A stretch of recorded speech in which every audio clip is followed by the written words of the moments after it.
Meanwhile, the Green Bay Packers have reloaded, and they're ready to make a run at the NFC North. And we are live from Cleveland Browns Stadium in Cleveland, Ohio. It's a battle between two of the most storied franchises in NFL history, the Green Bay Packers and the Cleveland Browns. Welcome to the booth, everyone. Ron Pitts here. We talk about the Cleveland Browns. They are 1-5. Anything that can go wrong has gone wrong for this franchise. They come into this season, they've already had a quarterback controversy. They have traded a star wide receiver in Braylon Edwards. They are having trouble moving the ball offensively, stopping people defensively. Great time to bring in my partner, John Lynch, don't you think, John? Come on in here. That being said, just when you didn't think it'd get worse, it got worse. The flu virus sweeps through the facility this week, and it puts down nearly a third of the team. What else can go wrong, John? Well, Ron, certainly it's been a tough week for these Browns, and it's been a tough year.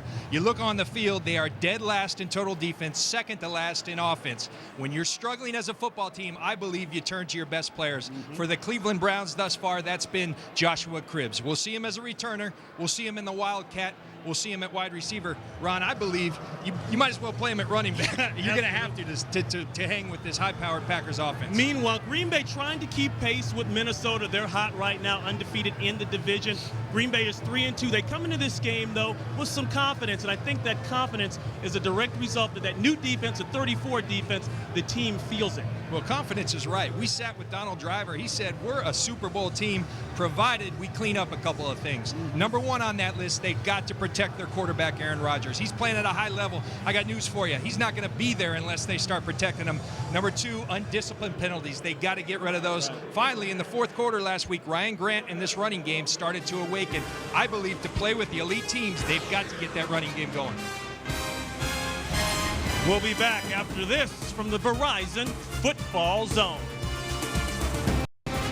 And they have to eliminate the undisciplined penalties that have been killing them. Cleveland, on the other hand, has to feed Josh Cribbs on offense, and as a defense, they have to eliminate the big plays from this Packer offense. And it was the NFL Championship game, 1965. Vince Lombardi's Packers, along with Bart Starr and Paul Hornung, they faced the defending NFL champion Cleveland Browns with Jim Brown. Brown held to only 50 yards in his final NFL game. Paul Hornung sealing the deal with this 13-yard run. Oh, thank goodness you're back. You know, in football terms, they say this is a perfect day for football. 57 degrees, you can run and hit all day and not really get tired. Ron Pitts, John Lynch, do you agree with that, John? Absolutely. This is football weather, beautiful fall weather here in Cleveland, ready for some football. And Joshua Cribbs, the all-time kick return leader for touchdowns, got the record last week. And he is very dangerous. We will see him on offense, most likely in the Wildcat role right off the top. Ron, and this is exactly the way that Cleveland wants to start the game. They want the ball in Joshua Cribbs' hands. He is a dynamic player. He's explosive, strong. He can break it anytime he's touching the ball. Last week with his 6th career kickoff return for a touchdown, 98 yards against the Steelers. They kick away from him. It hits the pylon, and that will be an out-of-bounds kick, technically.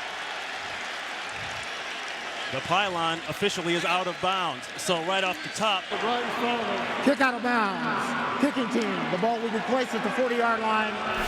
Green Bay ball, 1st and 10. Mason Crosby airs off the top. Cleveland ball, 1st and 10. And Ron, right away you see Joshua Cribbs' impact on the game. Green Bay tries to kick away. They kick it out of bounds, although I'm not so sure that's not a win for them.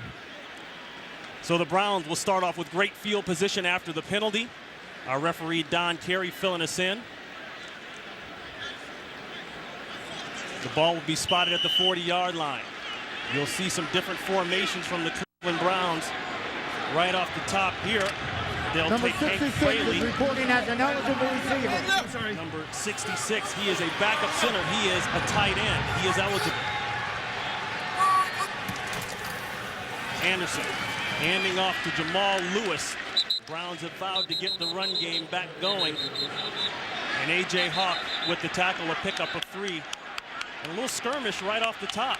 Kind of tells you a little bit of how these Browns are feeling. That's John St. Clair mixing it up with Johnny Jolly.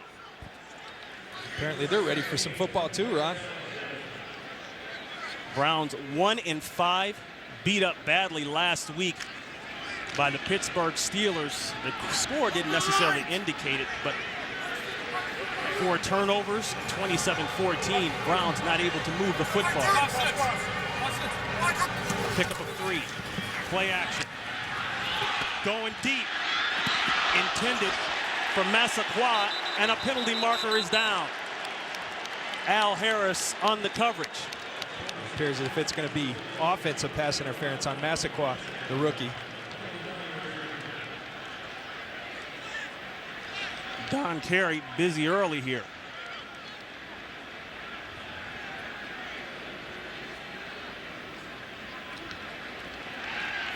That one going against the offense.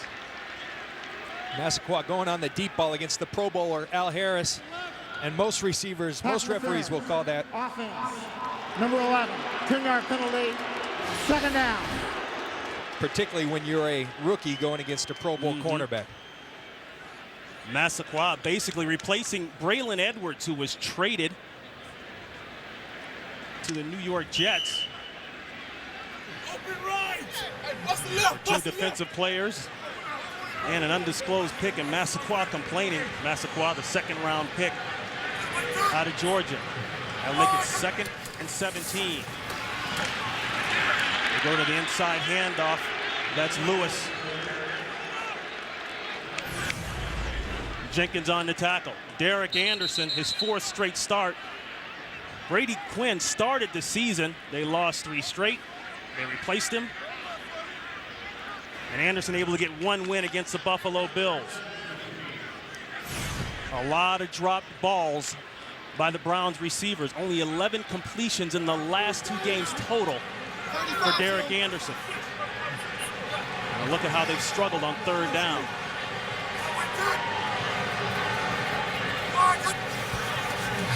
Three-man rush by Green Bay. They drop everyone else. The flip play.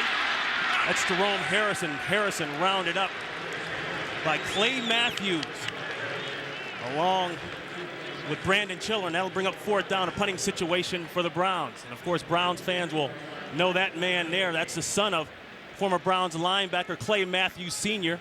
I guess all you have to do is look at the long hair, and that's a tip, huh? He looks a lot like his dad, and he plays a lot like his dad. He's really had an impact on this Green Bay team, and we'll see him throughout the game. So Tremont Williams will replace Jordy Nelson. Nelson out with a knee injury.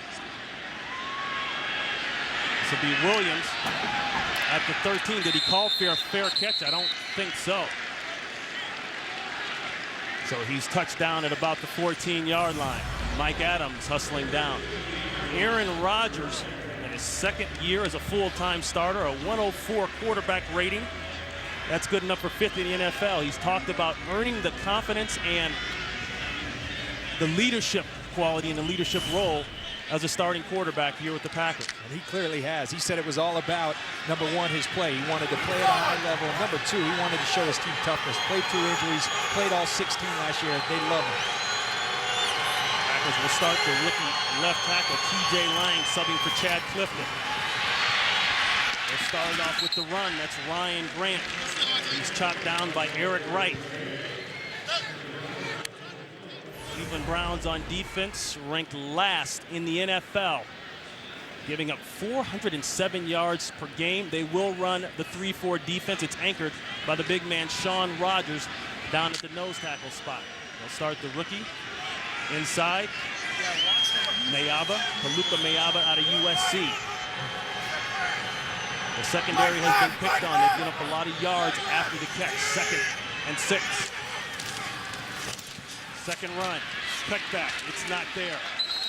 Good job by the Browns defense. The linebacker, Eric Barton, maybe 3. And key in actors today for both teams. And we talked about the Cleveland Browns being ravaged by the flu virus that went through the facility. 12 guys at one point during this week sent home, not able to practice. Yeah, and all those guys are back, but you see their 2 starting tight ends out. For Green Bay, on the other hand, right ahead, we set in the open. Look for them to try to establish that running game. They did with success here on the first 2 plays. Puts himself in a manageable 3rd and short. Brandon Jackson checks in, 3rd and 3. Jackson with the give. He's got to get 3. Going sideways. I'm not sure he got it. Hank Poteet coming up with the hit. Let's see how they mark it. Well, according to that spot, he got it. A generous spot there, so the Packers moved the chains with the first down run by Brandon Jackson. No, Ron, running the football in this league is so important. They have been lighting people up through the air. And Aaron Rodgers said we might as well just stick with it. But I got the feeling from Mike McCarthy, he really wants to come out and get Ryan Grant and this running game going for these Green Bay Packers. 3 wide receivers, 1 tight end. Grant looking cutback, runs a man over, and a nice pickup on first down by Grant. That'll be close to 9 yards. And Ron, as we talked to Mike McCarthy, he said, listen, the run game problems are simply the fact that we haven't had enough attempts. And right away, he's trying to rectify that problem, feeding Ryan Grant early. Ryan Grant this year has had a history of getting stronger as the game goes on. I believe the same thing, Mike McCarthy. They need to get more attempts, establish a toughness. When you're struggling to protect your quarterback, what's the best way? You run the football. 2 tight ends in the game for Green Bay. 2nd down and 1. Play action. Looking across the field. There's the tight end. First down, Green Bay. Jermichael Finley. Finley shaken up on the play. He's close to midfield, but he has the Packer first down. A pickup of 16 yards. You look at this play. Number one, it starts with the protection. Again, when you run the football, you slow down that rush. Aaron Rodgers has all day. When he has that, he'll pick apart any defense. They went to their young rookie, Jermichael Finley.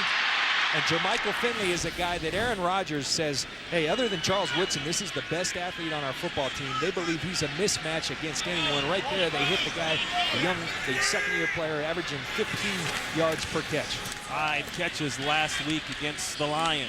That's Brandon Jackson.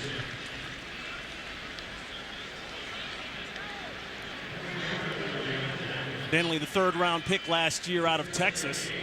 A perfect complement to Donald Lee.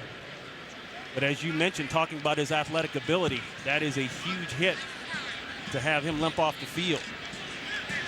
You know, and they are so high on this guy. When I talked to Mike McCarthy, he compared him to a young Tony Gonzalez that he had back in his Kansas City days when Mike McCarthy was with Kansas City. That's lofty comparisons whenever you're talking about a guy like Tony Gonzalez. 2nd and 4. Back to Grant. The holes are there early for Green Bay, pushing that left side, showing some confidence, working over the rookie tackle Lang. And there's the injury. You can see he took the hit right there on that left knee. And there appears to be another injury on the field. That's a Cleveland Brown. I believe that's Robert Smith, the free agent brought in from Tennessee this year. 10th-year man out of Michigan State. And the Browns can ill afford, as we said, ranked last in the NFL in total run defense, to have any injuries whatsoever. Ron, you look at that. I know you're a former cornerback. You look at that last replay of Eric Wright on Jermichael Finley. Yeah. Those hits bother me. Everybody talks about the eye hits. Those are the ones that obviously can hurt a guy like this. 2 players injured early here in Cleveland. We'll be back. And that's a look at Mike Furry, who's listed as a wide receiver, but if you remember his days back in St. Louis as a Ram, he played wide receiver and then switched over to defensive back. Actually led the team in interceptions one year. The give back to Ryan Grant, getting Grant going early and often. A pickup of 5. Ron, and they told us with Mike Furry he would play both ways this week. They feel like they need his contributions on the field. Abram Elam comes as Mike Furry runs off the field. We're going to see him on offense as well. He's a sure-handed, dependable guy, dependable on defense as well, and that's what Eric Mangini's looking for. 2nd down and 5. Packers keeping the ball on the ground and moving it inside the 40-yard line. Grant looking cutback. Barton is there. We talked earlier about the Browns struggling with the flu. The flu bug swept through the Browns facility the last 2 weeks, hitting especially hard this week as you look at Eric Mangini. As many of 12 players and 1 coach stricken with the virus. 2 confirmed cases of influenza A, the H1N1 swine flu. Most of them coming back. And you wonder what kind of effect that will have with the limited practice and meetings. 3rd and 3.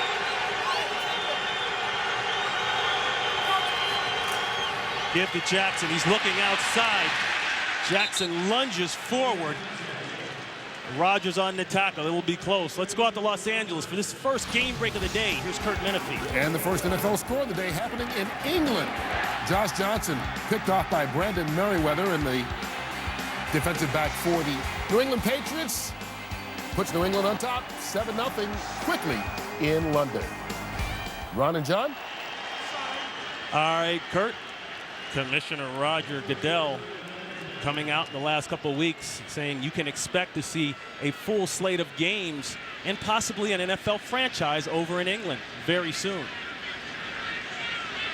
For the Bucks this year, it doesn't matter where they play. America, London, my old team is struggling. That one's going to be about a half-yard short. Talk about Sean Rogers. You're talking about a big-time football player. Sean Rogers right here. Aaron Rodgers said it. This guy's as good as anyone, and this guy has the ability just to manhandle people on the field. You see there the old quickness. He says he misses that 4-3. They lined him in a 4-3 defense right there. He penetrates, gets in their backfield, makes a big third down stop, forcing a big fourth down here early. So the Packers going for it. They've run it 9 times, passed it only once. 4th and 1. You look at their conversions on the season.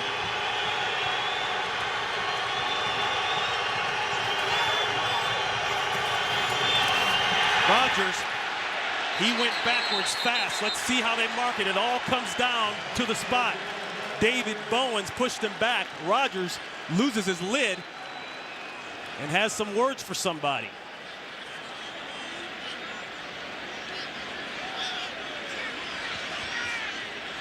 Didn't need much, but I'm not sure that he got much at all.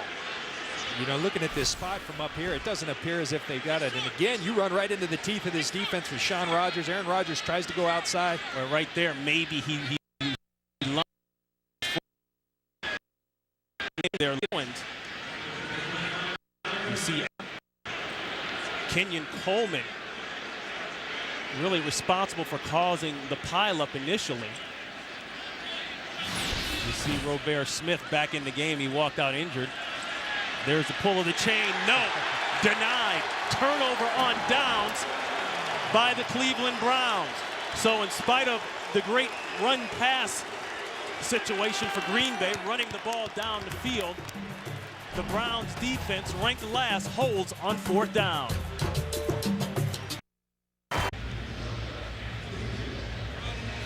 So right before we went to break, Mike McCarthy decided to challenge the spot on the 4th down. Right now it's ruled as a stop on 4th down and turnovers on downs, but here's a replay. You look at this, Ronnie, the first down marker is right about here, and let's look at his forward progress and see if he indeed does get that mark. Look at his forward progress, and this isn't exact by any means. But it's this referee that actually spots the spot they went off. If they had gone to our near side referee coming in here, it appeared to me as if he had the first. We'll see what Don Carey sees underneath the hood. Mike McCarthy, his 4th year as Packer head coach, a record of 30-23, trying to get his pack. After review, the ruling on the field stands. Green Bay will be charged with their first charged team timeout. So the Packers lose the challenge and lose the timeout. Going back to McCarthy, trying to get his team back to the magic of 2007, 13-3, and a trip to the NFC Championship game. And again, the side judge up top, who seems to be somewhat, guarded by that massive, blinded by that massive humanity in there, calls it. It comes with the spot, but again, on the replay, not conclusive evidence to overturn that. For the Browns, back on offense. 3 wide receivers, 1 tight end, 1 back. That's the throw to Gaines. Gaines just picked up. Signed on Wednesday, spent the first week of the season with Chicago, cut October 17th. Played in only 1 game this season. And he's playing because he has to. Steve Hyden, their starting tight end, Robert Royal, their next tight end, are both out with injuries. Royal had the flu as well. And Ron, one of the things Derek Anderson talked about, give me some easy throws early. He's 11 for 41 their last 2 weeks. Let's get the confidence of this team up. 2nd 2nd and 1 sneak. Anderson will take it himself. And he'll get the first down. Green Bay's defense, everyone knows they're running the new 3-4. Pickett will anchor inside at the nose tackle spot. Aaron Campman, yes, he is now a linebacker. So if you see him standing up, don't be surprised. He will put his hand down on 3rd and long situations and rush. Clay Matthews brings plenty of energy. The secondary, a little bit different style of play this year, not as much press. They're back off the ball reading. The handoff to Lewis, not much there. A.J. Hawk coming down with the tackle. Ron, it's been well chronicled that these Cleveland Browns have struggled offensively. And, you know, you talk about getting confidence early. 2nd and 1, you quarterback sneak to get that's a team that's hurting for first downs. You go for that first down. Maybe it does get them confidence. A loss of 1 on the play. Packers with new defensive coordinator Dom Capers brings his 34, and they may throw a little zone blitz in there as well. You can see anything from the Packer defense this year. 2nd and 11. Deep in the center of the field, complete. Massaquoi, and Massaquoi with a late penalty has a big first down for the Browns. He's out to the Packer 37-yard line. A pickup of 20 yards. Personal foul, face mask, defense from the 31, 15-yard penalty, first down.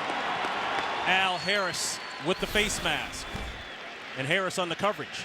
Going to watch Massaquoi right here. He's going to come up on a little dig route right across the middle, and this is an explosive player. This is actually the 2nd-round pick that they got in the Kellen Winslow trade. And you see Massaquoi right there kind of body catch that, Ron. That's one thing he's. And we were at practice on Friday. He dropped 3 balls in practice. Eric Mangini says he makes the difficult one with those hands, and we'll talk about that throughout the game. Wildcat formation, first time today. Joshua Cribbs, and Cribbs tries the left side. Clay Matthews along with Hawk say, not right now. And they promised it, and sure enough, we're seeing it. Eric Mangini told us you're going to see plenty of Wildcat. They ran it 13 times versus the Pittsburgh Steelers. Joshua Cribbs, their returner, he's a wide receiver. They want the ball in his hands. They're going to go to that Wildcat early, as they just did, and often throughout the game. Look at Cribbs' numbers in Wildcat last week against Pittsburgh. 2nd down and 9. Anderson the throw. Quick one inside, and that's complete to Mike Furry. So Furry getting extra duty. We've seen him line up as a defensive back. Now he comes up with completion, working against Charles Woodson. We talked about the simple throws to get the confidence of this offense. We also talked about a guy like Mike Furry seeing more play time because of his versatility and because of his dependability. You throw him a nice, easy, catchable ball, and Mike Furry will catch it. 98 catches in 2006 with the Detroit Lions, 2nd in the NFL. This guy knows how to catch the football. 3rd down and 4. Anderson, plenty of time. Shoots it outside. That's the fullback, Vickers. And Vickers with a nice game. Vickers works inside the 5-yard line. Finally brought down by Jenkins. Pickup of 10. Derek Anderson starting off hot, 5 for 5, getting exactly what he asked for, those simple throws. He's executing them. Now, Ron, if there's something that this defense for the Green Bay Packers under Dom Capers has struggled with, reporting as an eligible receiver. They've struggled in red zone defense. 30th, 66 is eligible in the NFL. 66. Hank Fraley eligible as a tight end on the right side at the top of your screen. Jamal Lewis pounds down to the 2-yard line. Hawk stops the touchdown. 2nd and goal.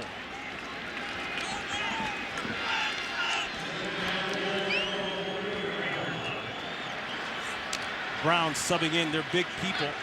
Greg Estandia along with Michael Gaines. Robert Royal and Steve Hayden, 2 other tight ends, inactive today. Big Hank Fraley, he calls himself Mr. Versatile. They're playing him at tight end. He's played center, he's played guard. He jokes around, says he's their new deep threat. Big Hank here. Rex Hadnot subs in for Fraley.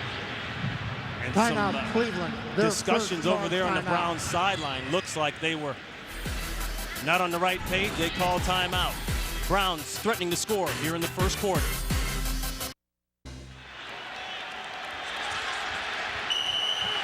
Jamal Lewis, it's been a while since he's had a rushing touchdown. The team has only had one this year. Fuller! Ball is loose. No sign yet. Still waiting for a signal. So on 2nd and goal, Anderson fumbles a snap, and I believe the Browns get lucky at retained possession. I don't know how in the world they got that ball back. It looked as though 3 Packers were standing on top of it. Yeah, you know, you're exactly right, Ron. Please set the play clock to 25 seconds.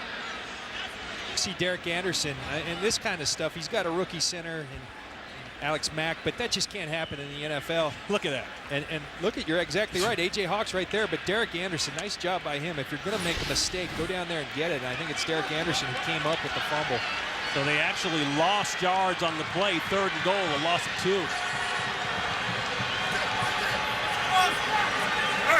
Now he's trying to get Brian Robisky lined up right, and the fullback. 3rd and goal throw. That one should have been intercepted. Barnett stepped right in front of it, but couldn't hold on. The Boo Birds come out here on 4th down in Cleveland. That is the end. And that is the end of the first quarter. The Browns could not put it in the end zone for 6. 0-0. Fox NFL Sunday will continue after these messages. The 3rd down play, Mike Furry right here is the intended target. He's going to come here. Greg Estandia goes there. 3 defenders right around Mike Furry. The read dictates you better go to your tight end who's got one-on-one coverage, trying to force the football. Derek Anderson got lucky that wasn't a pick. Nick Barnett should have made a great break on the football, should have caught that ball and could have gone to the house. Billy Cundiff will try for 22 yards out. The Browns have 2 kickers on the roster. Phil Dawson, he is battling a calf injury. Cundiff perfect on the season thus far. Should be a chip shot. Clean snap, and there you go. Boy, when you're talking about the Browns these days, you never speak too soon. Bangs it off the upright, gets the good bounce, and it goes in for 3 points. I guess it doesn't matter how it goes through as long as it goes through.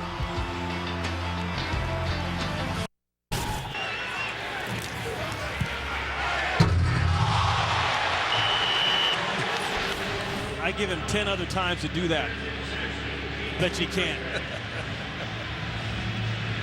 Doesn't matter, counts for 3. Jackson is deep for Green Bay. Jackson stops his feet, then restarts, gets it out to the 28-yard line. Brusnick hustling down on the tackle, 3-0 Cleveland.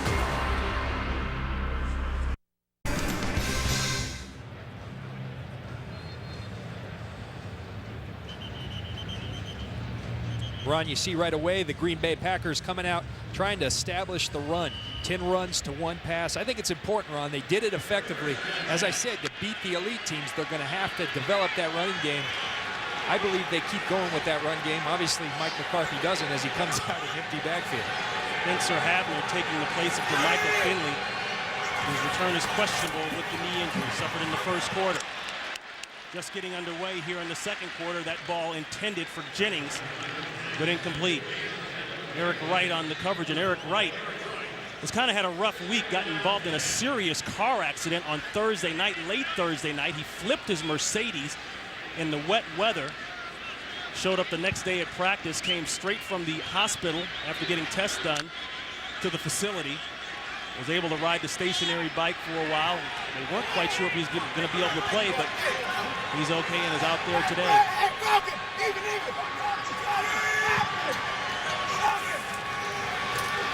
Second and 10 throw. That's outside, complete to Donald Lee. Let's go out to Los Angeles for this update. Here's Kurt Menefee. Well, not many people know that Houston's Matt Shaw leads the league in touchdown passes. He doesn't get one on this play, hooking up with Owen Daniels, but they do pick up 31 yards, set up a 1-yard touchdown run by Steve Slayton, and the Texans are on top of the 49ers, 7-0 in the second quarter. Ron and John?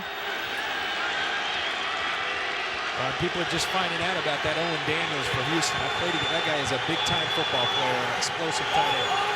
49ers trying to hold on to that lead in the NFC West, tied with the Arizona Cardinals.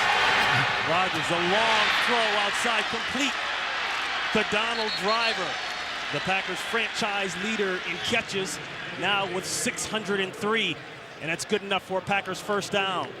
Pushed out of bounds by Brodney Poole, a pickup of 13.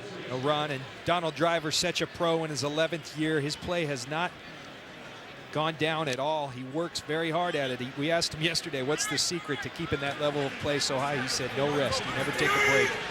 Donald Driver, a true pro, and to be the receiver leader for the Green Bay Packers, that's doing some work. 117 straight games with a catch for Driver. Wide open, Jennings almost got away. He crosses midfield, and that's a good pickup on first down. McDonald on the coverage. And talking about Donald Driver, Mr. Packer, now 603 receptions. Interesting story he told us, John. Brought in by former general manager Ron Wolf, and Ron Wolf brought him into his office after he drafted him in the 7th round and said, listen, I got everything riding on you. And Driver said, wait a minute, I'm a 7th round pick. How can you have everything riding on me? But he walked out of the office and I won't let you down. And he has not let him down. Surely headed for the Packer Hall of Fame and maybe the NFL Hall of Fame. That's Ryan Grant. He'll come up about a yard or two shy of the first down. Hit by Adams. And you tell that story about Ron Wolf and Donald Driver as a 7th round pick out of Alcorn State. He told Ron Wolf, he said, if I never make it to Canton, the Pro Football Hall of Fame, I'm okay as long as I'm in that Packer Hall of Fame. And this guy is the ultimate Packer, ahead of the likes of Sterling Sharp and Don Hudson. I mean, this guy has been doing some great work in this league. He's a class act and a leader for this team. 3rd and 1. Bootleg. Rodgers looking, throws wide open. Habner. And Habner's going down the sideline looking for end zone. Does he have it? Yes, touchdown Packers. 45 yards for the touchdown. Spencer Habner, subbing for the injured Jermichael Finley, puts an early 6 up for the Packers. Eric Mangini and all the Cleveland Browns talked about Aaron Rodgers, his mobility as his most underrated asset. He extends the play. He finds Spencer Habner, the linebacker slash tight end, who, as you said, is in for Jermichael Finley, and Spencer Habner making the most of his opportunities with a great catch and run. Habner really a project. Spent the last few years on the Packers practice squad. He can play tight end, he can play linebacker, now showing his skills as a tight end. In his first career touchdown. And Crosby tacks on the extra point. So the Packers, with a big play from Habner, take the lead here in the second quarter. And you go score a 45-yard touchdown. And if you're a backup linebacker, backup tight end, what do you do, Ron? You say, son, go cover a kickoff and go do it against the best kick returner in the NFL, and Joshua Cribbs. Spencer Habner making his contribution early, and now he's got to go make a contribution as they try to cover a dynamic player in Joshua Cribbs.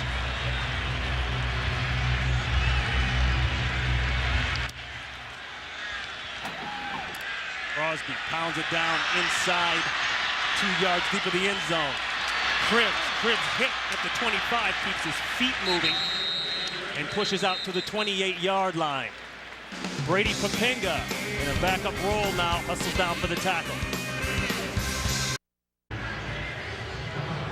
Number 66 is reporting as Ron Pitts, John Lynch back here in Cleveland. Brady Papenga got credit for the tackle, but Habner was the one who hustled down and made the initial hit on that last kickoff return on Cribbs. Yes, he did, and he defeated a double team in his route. Spencer Habner having himself a nice day early on here.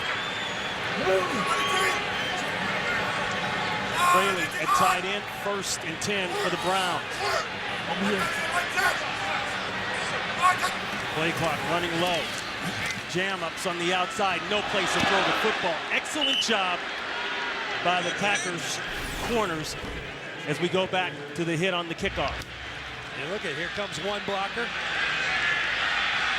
Here comes 2 blockers. You take care of both those guys and you go tackle the best kick returner in the NFL. Ron, you go back to that last play. Derek Anderson told us when we sat with them, one of the important things was that their receivers can win these one-on-one matchups. The Packers stacked the line of scrimmage with 8 guys. They had to go to the pass. They checked to it. The receivers didn't win the one-on-one matchups. Advantage Packers. 2nd and 10. Anderson throws, it's complete. That's to the tight end, Estandia. A pickup of 5. Looked like Hawk was all over it. Greg Estandia starting at tight end today. Steve Hayden and Robert Royal, the 2 starters out for Cleveland. Estandia is a guy who, don't worry, Cleveland fans, he's played some football. Started 3 games in his career, but 29 games. Was a good role player for a Jacksonville team. In fact, when we did the Jacksonville game last week, they talked about how much they're missing Greg Estandia. 3rd down and 5. 6 completions to 6 different receivers for the Browns, but down by 4 here in the 2nd quarter. Going deep down the sidelines, and that ball is underthrown. So they can talk all they want to about the drop passes, but clearly that ball nowhere near where it needs to be intended for Massaquoi with Harris on the coverage. The big story throughout this season and the transition to the 3-4 has been Aaron Kapman. You see Aaron Kapman pressuring Derek Anderson. Last week they put him down in that familiar 3 or 4 point stance, his hand in the dirt. He talks about when he's in that 4 point, he's spring loaded. It's like a coil that's spring loaded. He shoots out of his stance, creates pressure. That's what Aaron Kapman does, making a nice transition to the 3-4 defense, particularly in the last couple of weeks. Bastadil with a 44-yard average as markers go down, punts it away to Tramon Williams. Williams looking to make a cut, keeps going lateral, and doesn't pick up much. Costanzo down with the tackle. Let's check the marker. Typically, when you have that many penalties, it has to do something with 12 guys on the field. Or an illegal substitution of some sort. 12 men. Defense. 5-yard penalty results in a 1st down. Down, you're right. 12 men on the field. And the big key there, that results in a 1st down. The Browns will regain possession. Well, we talked in the open how Mike McCarthy had enough with the penalties. Well, look at it, 8.6 per game. He talked about the undisciplined ones. He'll live with the defensive PI, the way they play man-to-man, bump and run. But the undisciplined ones, they had to get rid of. There is no excuse for having 12 people on the field on special teams. It's inexcusable.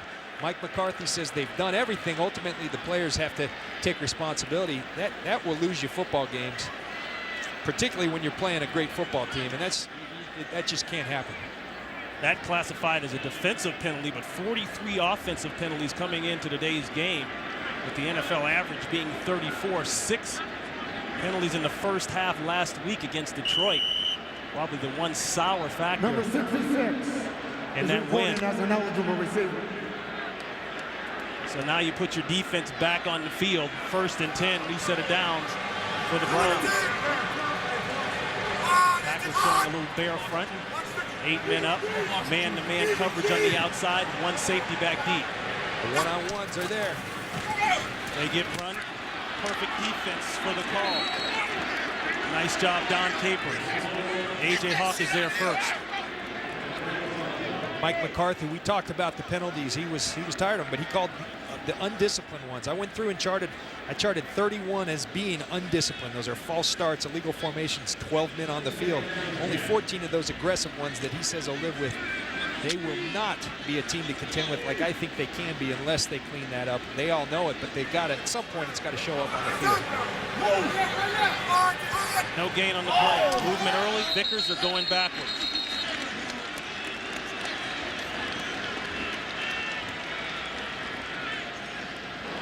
Full start. Offense, number 47. 5-yard penalty. 1st down. This is the kind of stuff that just drives Eric Mangini crazy and Browns fans crazy. Mangini in his first year as head coach. Started 3-3 last year with the Jets as head coach, but 1-5 here. And you look on the roster, John, and boy, you see an awful lot of New York Jets. Brought in about 9 players, most of them on the defensive side. Meanwhile, the Jets are up there riding high. 2nd and 15 going deep. That one doesn't have a chance. Anderson trying to fit it in again to Mohamed Massaquoi. At one point, boy, you want to leave Al Harris alone. I don't think it's going to be there. Yeah, you know, and Dom Capers is challenging them to do exactly that. He has confidence in his corners, Al Harris and Charles Woodson. He's stacking the box with Atari Bigby. Brandon Chillers even played some strong safety. And he's saying, beat us outside. I'm comfortable with my guys out there. And thus far, the Cleveland Browns have been able, they all talked about it. Eric Mangini said, we've got to be able to beat that man-to-man coverage. Thus far, the Cleveland Browns have not been able to do that. There's a look at Dom Capers, 24th season as a coach in the NFL. The handoff inside, that's Harrison. 2 birds everywhere. That one doesn't have a chance. That'll bring up 4th down. Ron, I talked in the open about the Wildcat, about as a receiver, as a running back. We've seen Josh Cribbs, I think, 1 time on the Wildcat on offense. You better get him on the field. That's my opinion. You're struggling as an offense. You're going up against a good defense. Do something else. They had success last week, as we said, with the Wildcat and Joshua Cribbs. More importantly, get the ball in his hands. So Zastudil will punt away to Williams with the wild-looking yellow shoes. Fits the uniform. He'll take it inside the 10. Looking to make a cut. A lot of dancing. Gets a couple blocks. Still going. Maybe back to the 14-yard line. 56 yards on the punt, 6 yards on the return. 7-3 Packers. Jay Cutler, their newfound glory, so to speak, in Chicago, taking on Ocho Cinco and twittering and whatever else you want to. That's brought to you by Lowe's. That's coming your way after today's game. Here, Ocho Cinco's new thing, and he wants to take Jay Glazer on. He said he's going to become an NFL scoop guy. Leave Jay alone, Ocho. Just worry about getting some W's. Play selection. Quick look there.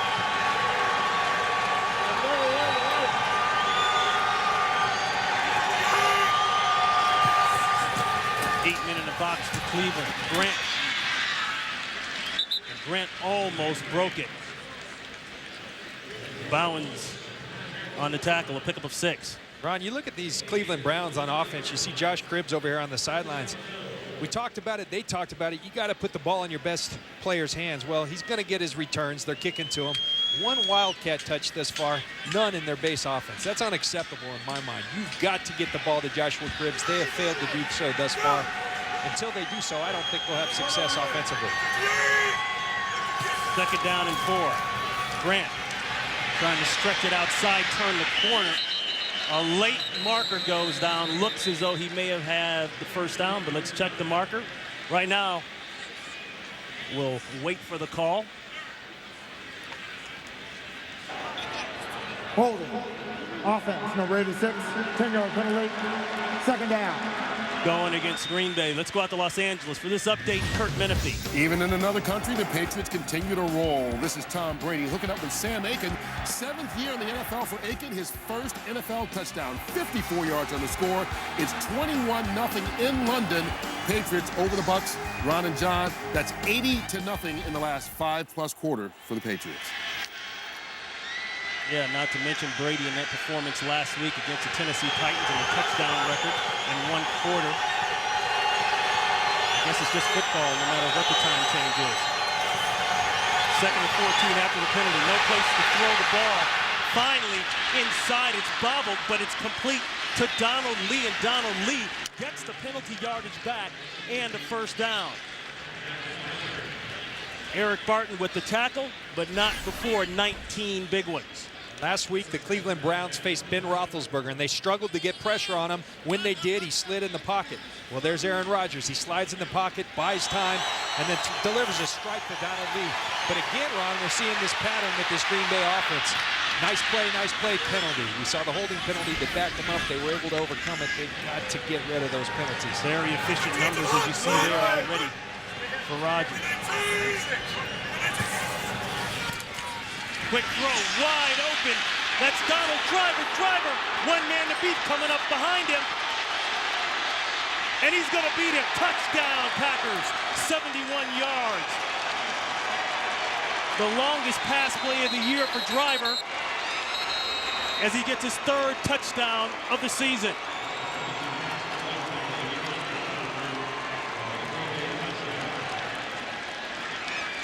We talked in the open for these Cleveland Browns. They needed to eliminate the big plays, most specifically the yards after the catch.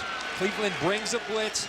Aaron Rodgers hits his hot man in Donald Driver, and Donald Driver does the rest with another missed tackle. It was Brodney Poole. He was out with the flu. But at some point, fellas, you got to start tackling. You know, that's what this game is all about. And that's why a team's 1-5 and struggling. They aren't doing the little things, and the Packers will make you pay when you do not tackle. That's what they're known for. They get the ball in their athletes' hands, and they make great things happen. And Mr. Packer, Donald Driver, tells Johnny Jolly, that's how I do it. And great execution by the Green Bay Packers. The longest pass play of the season for a touchdown for the Green Bay Packers. The extra point is good, and they continue their quick strike offense. They lead the NFL in quick strike scores, and there's an example of how they do it, taking the lead here in the second quarter, 14-3. Quick strike, 3 plays, 86 yards, and a touch. As we said, the Packers lead the NFL in striking quick, and they do it again. And Donald Driver, were you surprised last night when he said that he takes 1 week off at the end of the season, then starts training again? It doesn't surprise me because I see a guy playing at this high a level late in his career. That's the only way to do it. You know, I was fortunate. Hardy Nickerson, the guy who kind of mentored me, he said, everyone's going to tell you, take rest. Don't ever take a rest. And it looks to be paying off. The Packers taking care of the fans that travel to Cleveland, 14-3. We look at this last play. David Bowen's in the slot. Abram Elam, they're going to bring the blitz.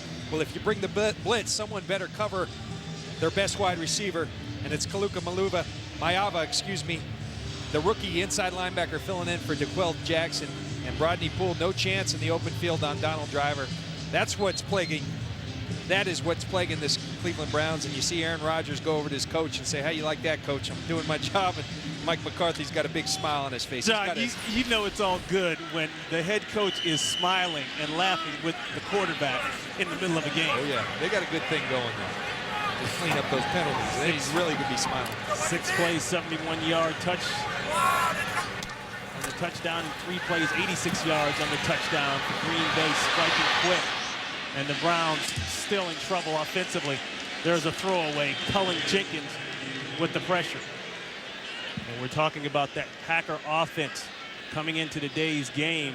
5.9 plays per scoring drive. Doesn't take them long, you know, and part of that equation is the turnovers. This defense creates a lot of turnovers under Dom Capers. 13 takeaways, tied for 4th in the NFL. Third in the NFL, and they turn them into points. This is a quick strike team in these Green Bay Packers. Or even better today, averaging 4.5 plays before they score. There's a handoff to Harrison. And Harrison for maybe a couple chillers there for the tackle. Let's go out to Los Angeles and see what Kurt has to talk about. Ron and John. Oh, and maybe a big game coming up next week for Green Bay, and there was some discussion as to whether or not the Packers would look ahead past Cleveland, obviously struggling to that game. Of course, they've got the Minnesota Vikings at home next week, and what arguably is the biggest game of the year. 3rd down and 8. Going again. Why do they keep doing it? But now a late flag comes out. Massaquoi going up against Harris.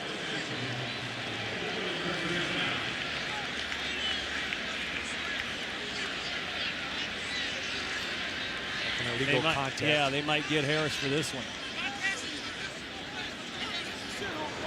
Illegal contact. Defense, number 31. 5-yard penalty, automatic, first down. And Ron, you know, not that this is something that Mike McCarthy likes, but these are penalties that he'll live with. They're aggressive. They're going to play up in receivers' face. Illegal contacts are going to happen. Yeah. And that one's iffy. But they got to throw the rookie a bone every now and then. Yeah, well, you can call it illegal contact. Number 66 is reporting as an eligible receiver. You can call it illegal contact, but bottom line is Massaquoi just got D'd up. Yeah, the important thing is there's no separation there. So you talk about winning those one-on-ones. It's not happening as of yet for the Cleveland Browns. So with the penalty, they get the ball back, first and 10, play action. No place for Anderson. Throws late, intended for Brian Robisky. Another rookie, second-round pick out of Ohio State, that's incomplete. Ryan Pickett was chasing him down. Big Ryan Pickett. They try to go with the play action. Ryan Pickett can explode, beat the center, come on through there, chase Derek Anderson out of the pocket. This defensive line for the Green Bay Packers under Dom Capers have been outstanding. You see big Ryan Pickett there. You've got Cullen Jenkins, Johnny Jolly. They've got a rookie in B.J. Raji that they're just waiting to bust out. These guys are playing at a high, high level. Second down and 10. Fraley at the tight end. Run to Fraley's side. Literally tackled in the backfield there. Clay Matthews. And Matthews able to hold Lewis to maybe 1 or 2 as he falls forward. You look at Derek Anderson, who came out hot, 5 of 6 for 55 yards. The Packers since then, now he's 1 of 6 since then, have adjusted. And you know what they've done? They've stacked the box and challenged them, beat us with the pass. And right now, their receivers aren't winning. That's why I keep saying you've got to do something unconventional. Go to that Wildcat that you broke out last week. And let's see if that works against this defense. 3rd and 9. Look at the Packer linebackers moving around, screwing up, trying to screw up the protection scheme. There's an interception. Woodson. His 4th of the season. He's already taken 1 back for a touchdown.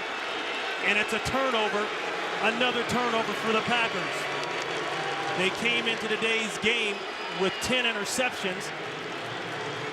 Make that 11. Plus 8 in the giveaway takeaway ratio.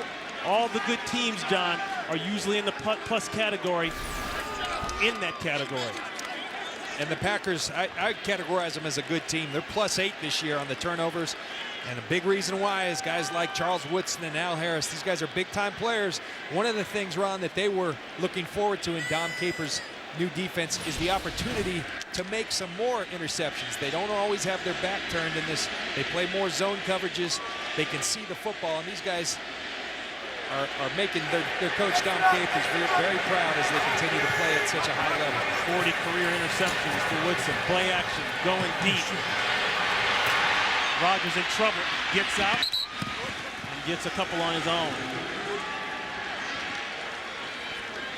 Aaron Rodgers having fun, saying he just ran away from a young rookie linebacker. And, you know, that's one thing that is very underrated about Aaron Rodgers' game. Everybody sees the strong arm, but this guy is a terrific athlete. He's a very mobile quarterback. They'll design movement for him, and then he can just react to what happens. You got a little pressure, you go out and you pick up a couple yards by just having better speed than your opponent. 2nd down and 7.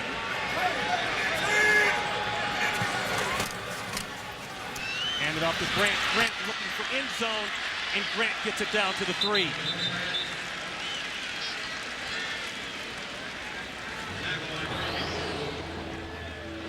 Don't forget tonight, it's game 6 of the ALCS as the scene shifts back to New York. The Angels send Joe Saunders back to the mound, trying to force a game 7 against the Yanks. The Yankees will put out Andy Pettitte, trying to advance to another World Series. Coverage of Game 6 of the ALCS begins tonight at 8 p.m. Eastern, 5 p.m. Pacific. Only in high definition right here on Fox. Last night's game rained out. So the Yankees trying to avoid elimination. Angels, trying to avoid elimination. 1st and goal. throw inside, incomplete. Intended for Jennings. And Eric Wright is there with the coverage. Prior to that play, the incompletion, we saw a nice run by Ryan Grant. If you're looking for things that Green Bay has struggled with, they're 25th in red zone offense, efficiency in the red zone. One of the reasons I believe they haven't been able to, when you're in the red zone, you better be able to impose your will on that team and run the football. We'll see right now if Mike McCarthy goes back to Ryan Grant. Second and goal. He does go back to Grant. Grant trying to get in, got as close as the 2, but couldn't push it through. Bowens along with Wembley on the tackle. A great shot of Aaron Rodgers before that last play saying, I want the play, give me the play, give me the play. Great quarterbacks, particularly in this West Coast offense, they want to create the tempo. Mike McCarthy told us coming in, Eric Mangini's going to try to slow down the tempo. I want to speed it up. And that's what Aaron Rodgers is saying. Give me the ball. Let's get this thing going. Third and goal.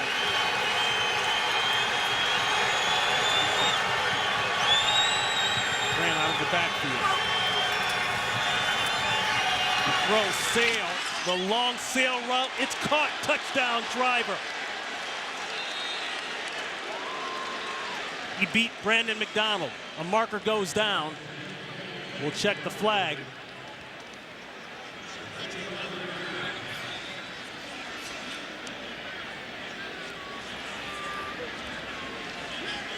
If it counts, that'll be the second touchdown today for Driver.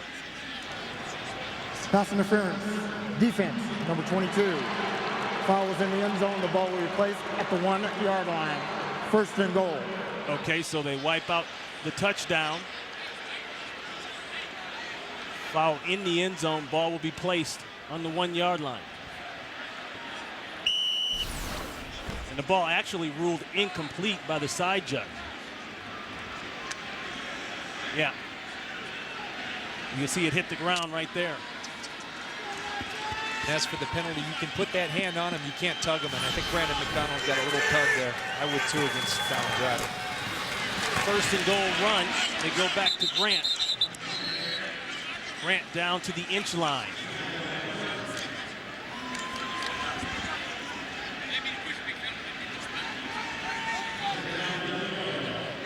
This is important, I believe, for the Green Bay Packers. You want to be an elite team.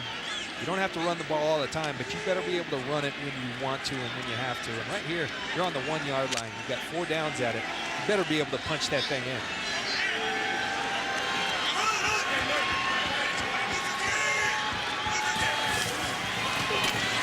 They switch it up, hand it to the fullback. That's Kuhn, and Kuhn doesn't get in.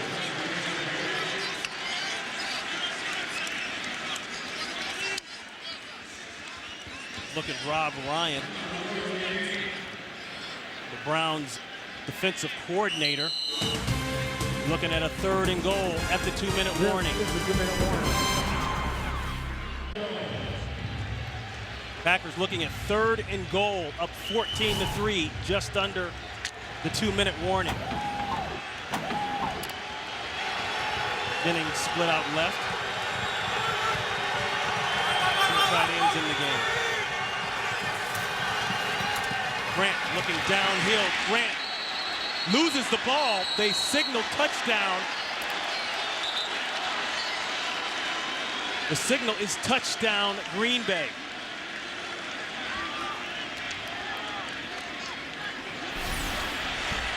So for Grant, that's the 3rd touchdown of the year. Here's another look. Let's see, did he lose it before he put it in? Right there, to me, he's over. It's a touchdown. I think a smart call by Mike McCarthy. You're struggling to get it right up the middle. Your starting center's out, Jason Spitz. You aren't getting that push. You've got Sean Rogers in the middle, so go run to the stretch play. Run on to the outside behind TJ Lang, your rookie left tackle, and let Ryan Grant use his best asset, which is a strong pair of legs, and pound that ball in. Nice second effort by Ryan Grant, and I think important for this Green Bay team. Mike McCarthy saying, you know what, we could probably throw it in here, but let's send a message, big picture, that we can run the football in when we need to. Crosby comes on and makes it 21 unanswered points for the Green Bay Packers. 21-3 with 1:56 to play here in the first half. And now they need a big play from that man, Joshua Cribbs, who had a 98-yarder last week against the Pittsburgh Steelers. And he kind of talked us through his thought process as he returns a kick. Here it is. Number one, ball security. Possession is everything. Number two, first, run north and south. Number three, forward before going laterally. Number four, score.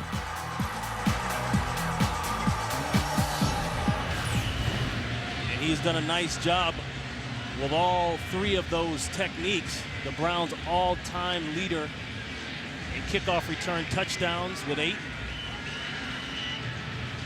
And as I said, they need one right now. Yeah, they do. And this guy's a special player. And I talked to Brad Seeley, their special teams coach, who came over from New England. He said he's the best he's ever been around. And it centers around one thing. It's his strength. This guy's a tackle breaker. And he talks about, Ronnie, it's like an old Denver one-cut running back. You know, not a whole lot of side to side. Get the ball, get north and south. Follow your blockers and hit that thing and score. And every time he gets an opportunity to get that ball in his hands, that's what he's thinking about, is scoring. And that's what the great ones do. And that's why I'm up here calling for him to get the ball on offense, because he's got that potential every time he gets the ball. And the Cleveland Browns, frankly, right now don't have a lot of players who have that potential. He has 8 total kick returns. That includes kickoff returns and punts. Here's a breakout. He's going to have to beat the kicker. Puts a stiff arm on him. And Crosby actually helped save the touchdown. 41 yards on the return. Finally pushed out by Crosby along with Derek Martin. But good field position, something they desperately needed as well as a big return. You know, another thing that great returners do is sometimes they don't follow the script. He talked about north and south. This time he goes east and west. He can do it all. But the big thing that this guy does, he affects field position.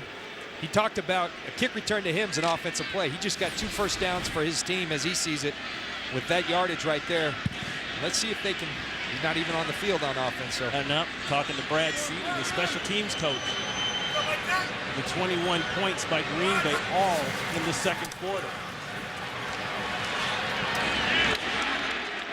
A quick throw outside going absolutely nowhere. That's Harrison hit by Nick Barnett. Well, coming up, it's the Visa Halftime Report. Kurt, Terry, Howie, Michael, and Jimmy will have the scores and highlights from around the league. And the Fox Sports ticker has the up to the second scores and stats.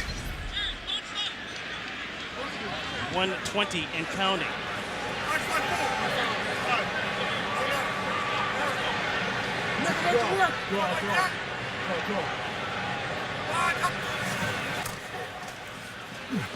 Green, they try the same play. Better luck this time across midfield is Jerome Harrison, brought down by Nick Collins. Nice call there. You've got the rush of the Packers. You've got Aaron Campman with his hand down. You know they're coming. So what do? You invite the rush. You throw a little screen. Nice pickup by the Browns.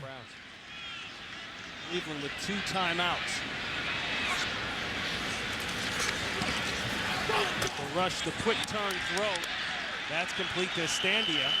And Estandia has the Browns first down. Tackled by Bigby. And a timeout called by Cleveland. No run, and right now they're getting those little chunks, but you got 35 seconds Timeout left. Cleveland. Their second charge timeout, a 30-second time. You've got to sometimes turn those little chunks into big chunks, and that doesn't mean necessarily throwing the ball downfield, but that's, again, why I think they should have Cribbs. I hate to belabor a point, but you got your best athlete. Get him the ball in space and let him have the opportunity to maybe go the distance on a short little throw. As vis-a-vis the Green Bay Packers short throw to Donald Driver, he does the rest of the work on the yards after the catch. Well, I believe we saw the Wildcat the first or second series. Then after that, we didn't see it. Yeah. You know, and I don't think the 2-minute offense is the spot, but, you know, Josh Cribbs does play wide receiver. And Eric Mangini talked to us. He wants to develop him as a wide receiver so that every time he comes in, it's not something's up. It's a reverse. Yeah. And, you know, here we are in the 2-minute offense, and he's not there. And And Josh Cribbs, he said, I don't get tired. He's saying is I'm good. Every time they ask him, he tells them I'm good. You can see the lopsided display in total yards for each team. Play clock low, 1 second to get it off. That one thrown up, intended for Robisky, and actually Robisky had gotten behind the coverage and was wide open. But Anderson throws it out of bounds. Yeah, you know, and Anderson threw it out of bounds because of great pressure by Charles Woodson. We just saw him make an interception. You see Charles Woodson coming off the slot, defeats the running back with a little spin move. That's why he won the Heisman Trophy. The guy's special. Dom Capers compared him to another Woodson, Rod Woodson, that he had back in Pittsburgh, said a rare size and speed combo. And he told me, John, this guy's a special player. He can play corner, he can play safety. He uses them in a multiple of ways.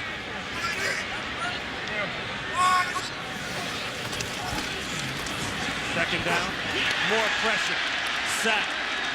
Cullen Jenkins is the first one there. Campton is there next. I think maybe they were fighting over the sack credit.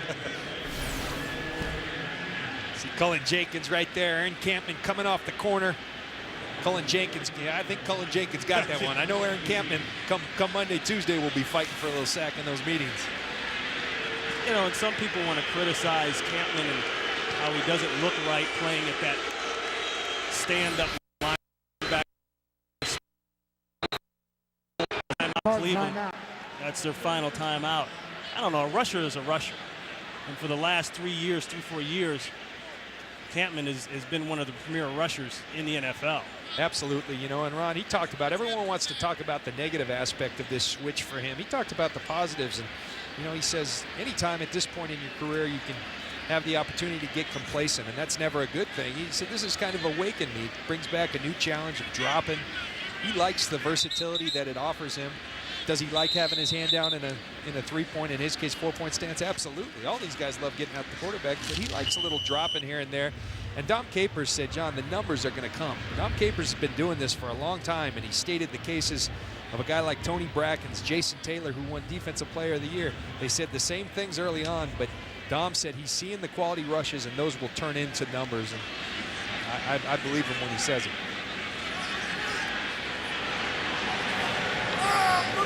Third and long. Green Bay dropped back in a prevent look. This ball going up here in the last play. And it's up. And it's out of bounds. Knocked away nicely by the Packers secondary. So that is the half. And the half is you hear the boos and Eric Mangini wondering what's going on. The Packers with a big lead, 21-3. Going in here at the half.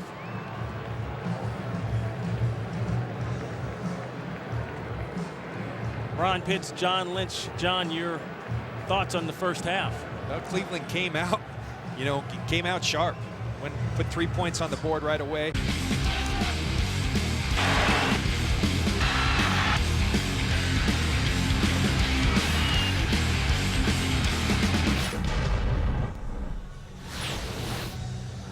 And a look at the DirecTV first half stats with the score here as we get set for the kickoff in the second half. Green Bay up big, 21-3. Of course, Green Bay dominating in total yards, and the Browns, hopefully they follow John Lynch's advice and get the Wildcat going. You know, and the story for Green Bay thus far, protect your star quarterback. We said it in the open. They've done it, and they've done it well. You see what can happen when they do that. Brandon Jackson takes it for Green Bay inside the 5. Stops, goes backwards, hit at the 15-yard line.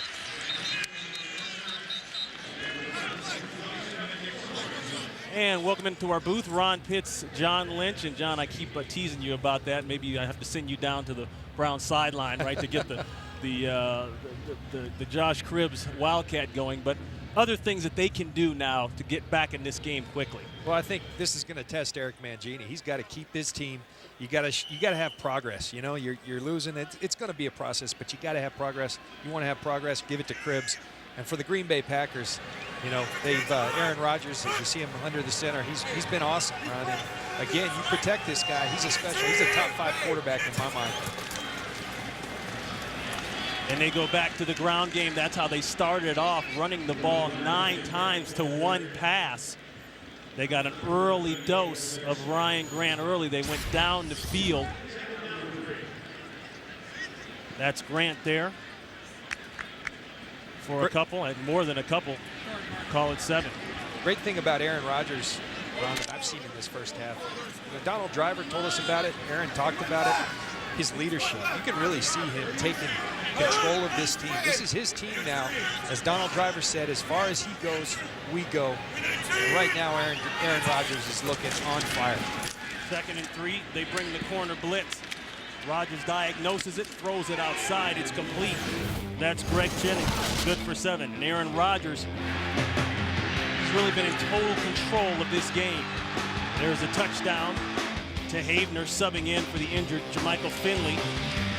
And then Donald Driver with this 71-yarder, later capped off by a 1-yard touchdown run and a giveaway of the football there. But we talked about Green Bay's quick strike offense. They came in leading the NFL and scoring in the fewest amount of plays.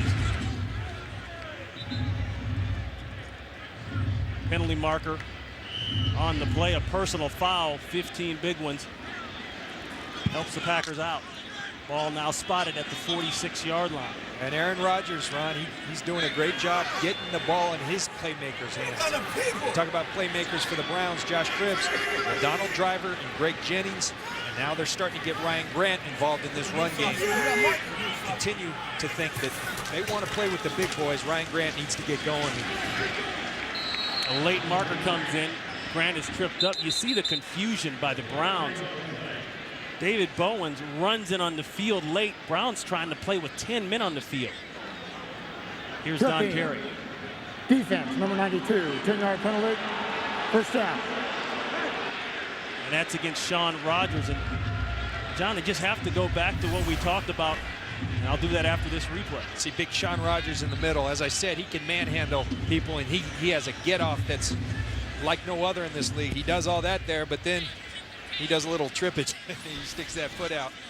And Sean Rodgers, I tell you, gaining a lot of respect for him because he's still playing at a high level. And he said the one thing, he's unfortunately had a lot of practice at losing in this league, having played for Detroit, and understands that you've got to represent yourself well. Even if your team's struggling, you better represent yourself well. And he's doing that despite the penalty.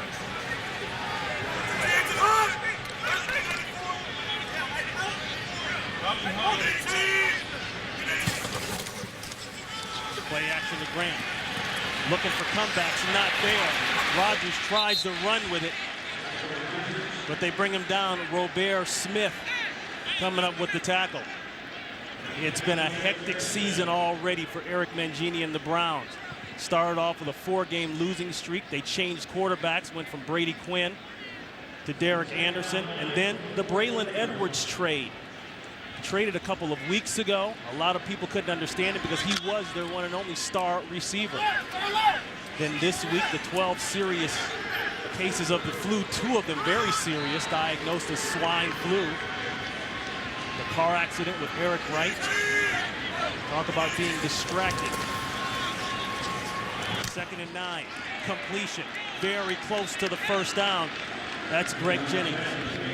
Ron, you talk about Eric Mangini and the Braylon Edwards situation. You know, I think in this league, one of the jobs of a head coach is to deal with multiple personalities. And I look at, you know, a guy that Eric Mangini coached with in New England and Josh McDaniels out in Denver. There was a problem very similar with Brandon Marshall. Now, Braylon didn't have the off-field incidents that Brandon had had. Right. But instead of giving Brandon his wish, he suspended him. He made him sit on the bench and said, I'm not going to give you what you want. You're going to play for me, and you're going to play well. And look at Brandon Marshall right now. Instead, Braylon Edwards in New York playing well, and Cleveland Browns can't win one-on-one matchups on the outside. Grant breaks a tackle in the full house backfield and almost broke it for 6. Rodney Poole comes down and maybe saves the touchdown. A missed tackle there by Wembley, a pickup of 9. Ryan Grant hurting a little, and they can't afford to lose him. They did go back and sign an old Packer in Amon Green this week. Yes, they did. An outstanding player. Yeah, Green is not active today. He's on the sideline. As you see, Grant showing the frustration. In subs Brandon Jackson, a second-round pick out of Nebraska. Packers like Nebraska running back. Now with 2 on the active roster. The rollout, plenty of time for Rodgers. Throws to the end zone. Boy, and that was a hot one. And that's through the hands of Donald Driver. Brendan McDonald on the coverage. Sean Rogers getting into it with a couple of the Packer players after the play.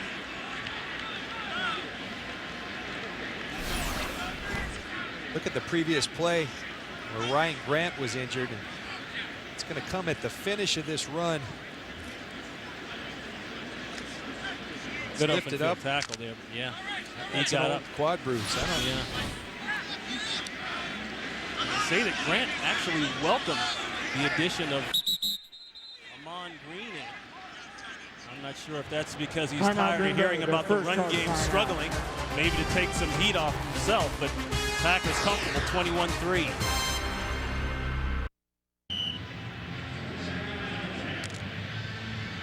Second down coming up for the Packers. Ball at the Cleveland 26, 27-yard line. Looking up the sidelines, the comeback route, and just a bit early for Jennings. Jennings selling the go route, then tried to put his foot in the ground and come back. And Rodgers was a little early with the ball. McDonald on the coverage. Aaron Rodgers, as great quarterbacks do, he wants every throw, and he wants that one back. He tried to back shoulder Greg Jennings and just underthrew it a little bit. You know, we've talked so much about Donald Driver, but Greg Jennings is the guy that Eric Mangini and the Cleveland Browns were really had their eye on as being their go-to guy. So Havener now 41. He's the move guy in for Finley. Jackson is in also. Subbing for Grant. They bring pressure. Havener, he's already got 1 touchdown today. A late marker goes down as Havener has the first down. Like a little offensive pass interference on Donald Lee. Havener, the first-year man out of Pass UCLA. interference. Offense, number 86. 10-yard penalty. Third down. That's going against Donald Lee. See Donald Lee right here. Spitzer Havener is going to come underneath. And Donald Lee says the fastest point to a line is a straight point. He runs right through Mike Adams there, and Aaron Rodgers isn't happy. Well, and the biggest thing now after the penalty there on Lee, that not only erases the first down, it erases the field goal opportunity. They're in field goal range, looking good. Worst comes to worst. So we go to a 3rd and long, and the way Green Bay is playing today on offense, they might welcome 3rd and long situations. No one covering outside. Browns late to get lined up. Ball incomplete, bounced around. So Lee with 2 back-to-back negative plays. The penalty, and now he gets one right in his chest and can't hold on. It'll bring up 4th down for Green Bay.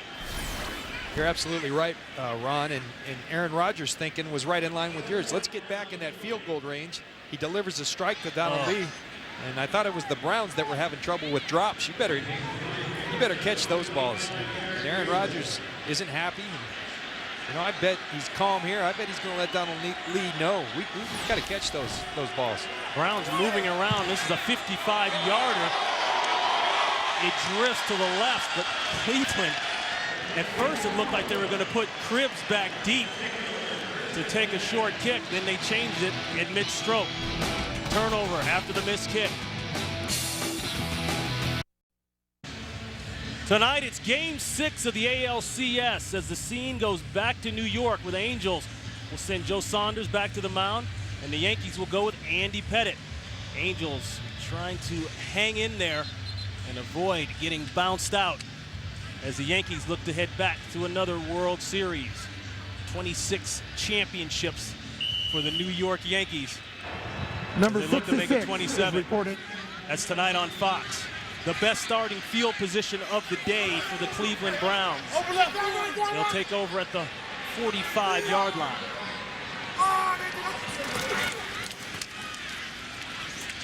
They'll hand it off. That's Lewis. Barnett there for the tackle. Lewis with back-to-back 1,000-yard rushing seasons, but has come in with very little. And the Browns have made a point to say publicly that we've got to get this guy going. 3.5 yards a crack, that's not good enough for a guy like Lewis. 2nd and 5, Boyd's 1. Heads toward the first down marker. Chiller says not so fast. Looks as though he'll be about 2 yards shy. Let's go to Los Angeles for this update. And Kurt Menefee. Down 21-0 in Houston. San Francisco benches starting quarterback Sean Hill to start the second half. Alex Smith comes in and on his first drive leads him to a touchdown. That one 29 yards to Vernon Davis. It's still 21-7 Houston on top. And in case you were wondering, Ron and John, Michael Crabtree, 3 catches, 39 yards so far. Boy, sooner or later in this league, they're going to that number 2 quarterback. What do they say? That's the best job to have, right? Huh? Grew up in San Diego. We had Dan Fouts, and they used to call him for Ed Luther. We got a Hall of Fame quarterback. They wanted Ed Luther. 3rd and 2, play action. Checks it down late, fumble. Cribbs had it. It's knocked away. Hit by Woodson, recovery by Chilla.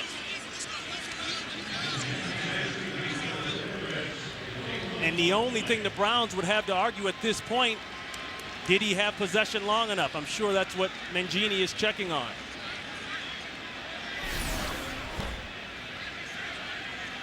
See Josh Cribbs catch the football, get up, and Charles Woodson. Boy, I don't know that it ever stopped moving in his arms. Yeah. That would be the key. You're right. I don't know that he ever puts it away and then begins to make a football move. The ruling on the field was a completed pass, followed by a fumble. Green Bay's ball, 1st and 10.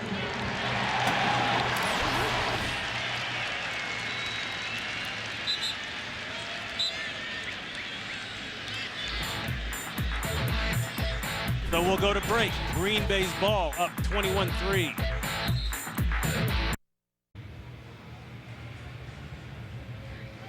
And just as we went to commercial, Eric Mangini threw the red flag out. He is challenging the play.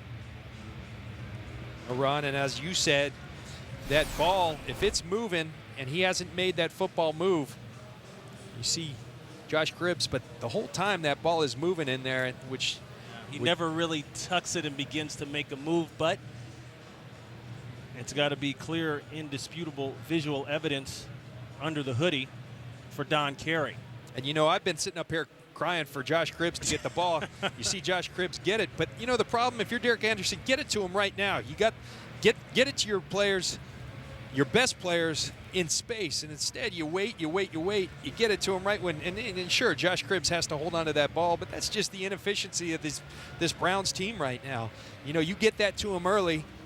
He may be out the door for a touchdown. Instead, you got a challenge on a fumble, and Josh Cribbs knows he's got to hold on to the ball, but those are the little things that are the difference between good teams and teams that are struggling. And Eric Mangini knows he had to challenge that play. You're sitting here now with your best starting field position of the day. You've got nothing going on offensively. He needs a break. Oh, if it's close, you've got to go for it, and you know you got to throw it out there. And you know, as much as anything to show your team, hey, we're still fighting, we're in this thing. And I think he's got a legitimate argument. The Browns, as we look at Carey coming out now, almost considered getting a practice squad roster provision by the league due to the flu epidemic that swept through the facility this past week. They didn't have to do that. But the way they're playing, it sure looks like some guys definitely aren't 100%. And Browns fans will say it has nothing to do with the flu. Yeah. They've looked like that throughout the season. I'm just happy I came out of that facility flu-free. You know, you get a little nervous really going in there. You got an epidemic going through a place. We go in there for production meetings. The receiver completed the pass with 2 feet on the ground, turned upfield, fumbled the ball. Result of the play, Green Bay ball, 1st and 10. Cleveland is charged with their first team timeout. All right, so The play stands, challenge lost, timeout lost, and you see the challenge record this season for Cleveland is just spectacular. Eric Mangini's not happy, and he shouldn't be. His team's not executing. They're not playing. He knows this is going to be a process. There's going to be bumps in the road. Right now, frankly, they don't have the talent to compete. But you still have to execute. This is the NFL, and you need to execute better, and Eric Mangini knows that. When the Packers go to a two tight end set, that usually means it's time to run the ball, take some time off the clock. Grant back in, gets out of the way of the official, and tries to run a man over. A nice pickup on first down. Tried to roll over Abram Elam. Elam holds on long enough for his friends to come up, but it's a 15-yard gain by Ryan Grant. Ron, it appears as if the ankle's okay, because Ryan Grant is running hard. And, everyone wonders where that guy that was in that late 2007 playoff run that was breaking tackles. And as I said, last week versus Detroit, late in that game, that runner right there that's breaking tackles on good football players came out.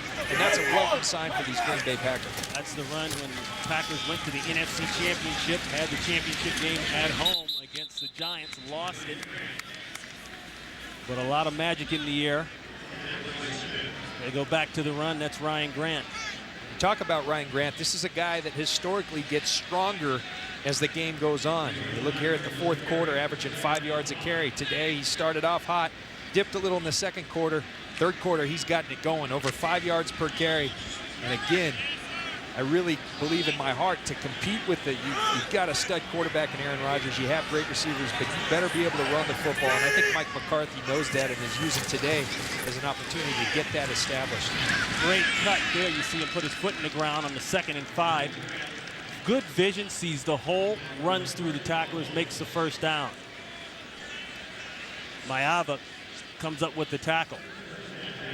Mike McCarthy talked about competitive maturation and a direct response to the question of, you come into this game, you worry about your team having a letdown because you've got the Minnesota Vikings in a huge game next week. He said, no, that's what I mean by competitive maturation. We've got to play hard 100% like we're playing the Vikings against every opponent each week. I think in that he's talking about a level of consistency. They've showed this year that they can play with anyone, that they can be as explosive as anyone, but you need to do it week in and week out. I talked to Dom Capers on the field before. He said, John, we've done a lot of great things defensively. You go back to the preseason, created 13 turnovers in 3 games. Week 1, we come out hot versus Chicago. Then we lay an egg against Cincinnati. They want the consistent effort. And this is a young football team. Again, coming into this season, the youngest football team in the league. I think it's skewed a little bit since the season has started. A young football team, but they don't want to hear any excuses. They want to compete this year. 2nd down and 8. Plenty of time. Wide open. Complete. And that's a Packer first down. Donald Lee. So Donald Lee, redeeming himself after dropping a ball and having the penalty the series before, comes up with a 16-yarder and a first. That's Donald Lee right there. Go for a little corner route. It gets tripped up. And you know what I like seeing is Aaron Rodgers, he drops it on a big 3rd down earlier. You go right back to him. And you say, you know what, buddy, I got confidence in you. You throw it to him, and Donald Lee makes good upon Aaron Rodgers' confidence in him. With Grant back in, they go back to the run game, and Grant is inside the 5-yard line. Finally stopped by Kenyon Coleman. 21-3 Packers. Packers threatening to score here with 5:22 and counting. A quick look at the Packers' offensive leaders. Look at Aaron Rodgers, extremely efficient, 10 for 15, 205 yards. Ryan Grant approaching the 100-yard mark, and Donald Driver, as we said, Mr. Packer having a huge day. The Packers are firing on all cylinders. Most importantly, they've kept Aaron Rodgers upright. They lead the league with 25 sacks thus far, none today. Play action, the throw to Johnson. That's Quinn Johnson, the 5th-round pick out of LSU. He's been bothered by a bad ankle, but comes up with the reception there. Fortunately, no yards on the play. Just got back to the line of scrimmage. Bowens with the tackle. Ron, you just look at the the body mannerisms of this Cleveland defense, and there's no juice out there. There's no energy. And, you know, you've got to have that. This is the NFL. It's your job. You're paid to do it. You need to have some energy and play hard for 60 minutes, regardless of the score. Bad snap, gathered up, a throw, a catch, and a hit. A big hit there by the linebacker Eric Barton on Ryan Grant. It looked as though Grant might have a chance to get his feet in the ground, make a move, but Barton is all over him. See the bad snap. Aaron Rodgers rings it in and throws a strike. And Eric Barton, you know, he says, "You want juice? I'll give you juice." He puts a nice hit on Ryan Grant right there, keeping him out of the end zone. Nice play by Eric Barton. So after the turnover, the long drive by the Packers stalls. The first attempt today. Crosby, he missed, actually his second attempt, he missed on the long 55-yarder. Puts this one through clean from 18 yards out. The Packers pad the lead 24-3. And this is what it's all about for the Green Bay Packers as they chase the Minnesota Vikings. Now, they've already played the Chicago Bears in the opener. They won that one, but of course lost to the Minnesota Vikings 23-30. So that is a huge game for them next week. And right now, Minnesota down by 3 to the Pittsburgh Steelers as they just about wrap up the third quarter. Nice kick there by Crosby, makes the premier return man sit on it. That's the best coverage ever. .com brings you lunch with benefits. Log on and check out new episodes of original sports shows delivered to your desktop every Monday through Friday at 1 p.m. Eastern. Tomorrow, don't miss the after party with Jay Glazer. Jay chats it up with today's biggest stars. Only at sports.com on MSN. 1st and 10 Browns. Well, what do they say is Pickett jumps off. If you're going to go big. Encroachment. Defense, number 79, 5-yard penalty. First down. Okay, now, John, under Mike McCarthy's criteria of penalties, is that a good penalty, bad penalty, hustle penalty? Well, there are no good penalties, but I don't know what Mike McCarthy's criteria is on a defensive offsides, but I was raised under Monty Kiffin, and we always led the league in sacks, and offsides defensively were inexcusable, undisciplined. I believe you can do both. Get to the quarterback and stay on sides. The ball's right there in front of you. Watch the ball. It's pretty simple. That one intended for Messaqua. Harris on the cover. They haven't had luck working against Harris all day long. Now, under my definition, thus far, we've got too many penalties, first off, and a 50-50 split. And like I said, none of them are good. The aggressive one, Mike McCarthy's okay with. It's these that you've got to cut out if you're going to compete with the Minnesotas of the world. You don't want to say good penalty. What you mean is a penalty where the coach just doesn't scream quite as much. There's a nice cutback in what looks like the longest run of the day for Lewis. And it is. Finally brought down by Hawk, a pickup of 11 yards.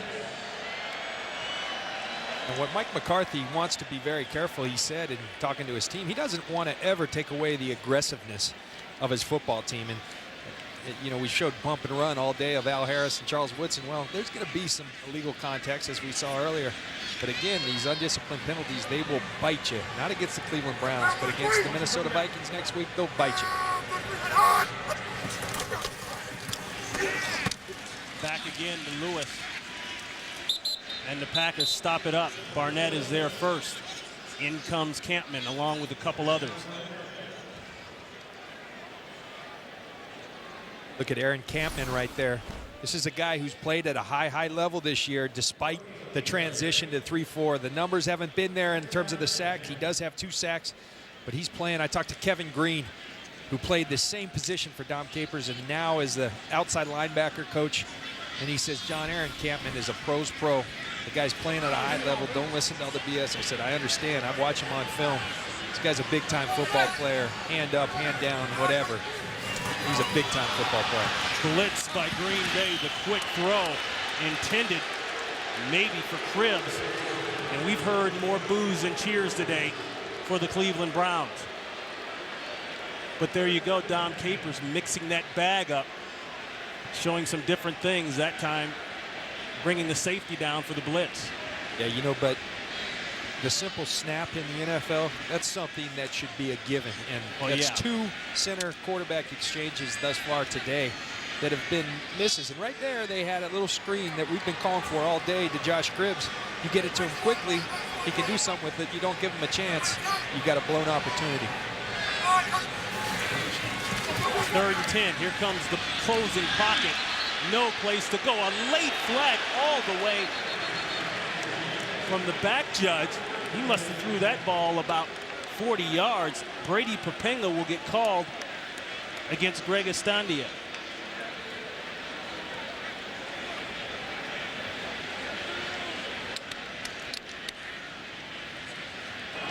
Holding.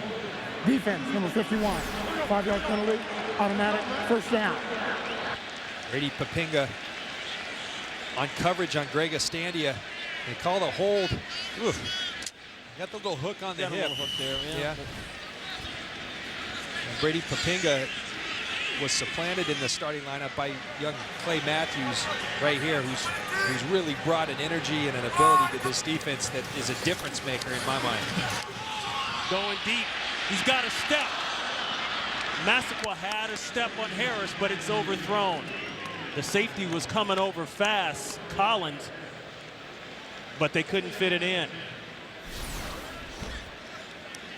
We've talked about the one-on-one matchups all day. The young rookies look at, he is learning. He goes up against Al Harris, shakes him at the line of scrimmage, and Derek Anderson right there, you need to deliver a strike. Your guys got a little separation for the first time all day. Massaquoi, an explosive player, put the ball on him. Derek Anderson, let's not forget, back in 2007, a Pro Bowl player, had 29 touchdowns. Right, you saw him over there at the Pro Bowl when you were there. Up in the box, he drops off. Swing pass. It's complete and still going. There goes Jerome Harrison. Did he step out? Yes, he did. Been hit late, and there goes the roughing penalty. And Harrison, he goes after Bigby. Well, when you're down 24-3, I think maybe the best thing to do is just get back in the huddle. Yeah, you know, and they really can't buy a break. The the side judge behind the play thinks he's inbounds, but the far judge, you know, from 30 yards away calls it as stepping out of bounds. The runner was out of bounds. After the runner was out of bounds, personal foul, unnecessary roughness, late hit, defense number 20, 15-yard penalty, automatic, first down. Yeah, there you go. There's your undisciplined penalty, right, Don? Yeah, there's Jerome Harrison, first of all. Appears to be a good call. Some tiptoes. But now here's the hit. You don't like it, huh? I think that's no penalty. Come on. I think it's an Academy Award for Harrison, maybe. We'll dive there. But I am an old safety, so I tend to favor those guys.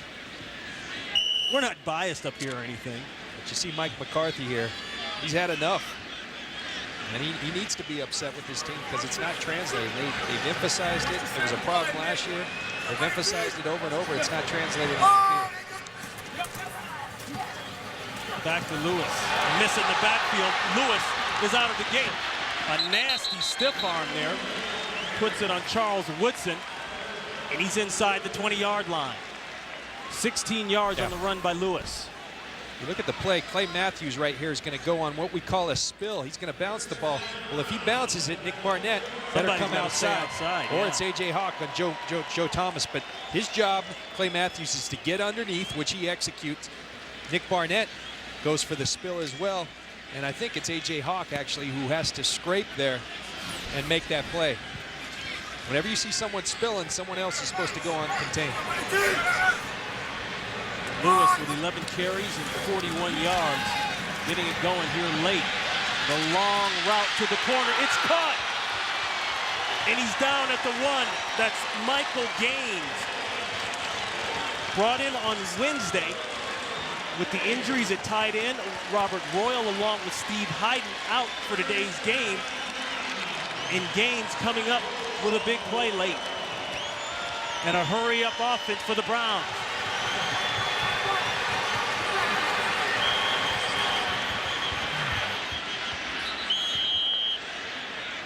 A timeout called by Green Bay. So the Browns are on the ball, ready to snap it. Green Bay, their first timeout, a 30-second timeout.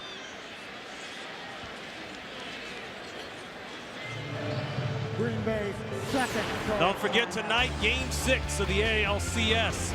Going back to New York, the Angels and the Yankees. Saunders going up against Pettit.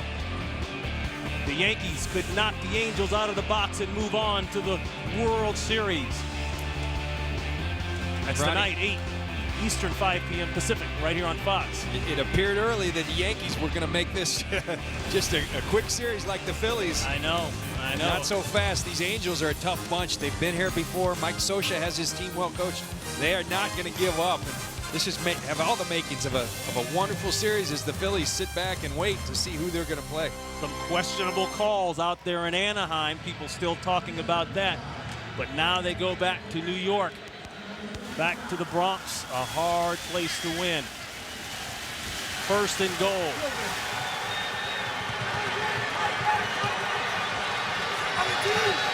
James on the return motion. Lewis stopped up in the backfield. Give the credit to A.J. Hawk. Absolutely. A.J. Hawk, they've been asking him, we know you can do your job and a little more. And right there, A.J. Hawk, terrific job of getting into the backfield. You cause penetration, good things happen. Watch A.J. Hawk right here as he shoots the gap, gets in that backfield. And B.J. Raji gets in on the tackle. But A.J. Hawk, terrific play. And the Browns with only one rushing touchdown coming into today's game. And that one is not by a running back. It's by the guy you're looking at right there, number 3, the quarterback, Derek Anderson, with a 2-yard run. Going back to A.J. Hawk, I talked to Dom Capers, their defensive coordinator in Green Bay, and he said, John, it couldn't be further from the truth that we're disappointed with A.J. Hawk. They happen to have Brandon Chiller, who's been playing in their nickel package. You're seeing it throughout the league. A.J. Hawk's such a high pick that people want him on the field all the time. And Mike McCarthy, frankly, said we've got to do a better job of